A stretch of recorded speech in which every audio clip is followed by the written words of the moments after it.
akalar. Xudo xolasa seysmopoyez apalikalarimiz ham chiqishga boshladi. 27 santimetrlik eniga 18 metrdan bularimiz ham. Bu yoqda ham bor. Nechta so'rasa bor bundan ham. Bu yoqda lego apalikamiz.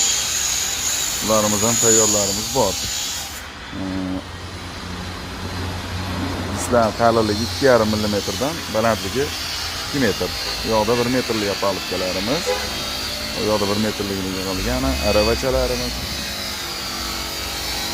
Bu yoqda kolonnalarimiz 40 ga 40. Bu yoqda Xudo xolasa zina apalikalarimiz ham kirish jarayonida. Bu yoqda shu goniyaga qo'yib zina apalikaimizni kesilyapti. Bu yoqda ishlangan holati.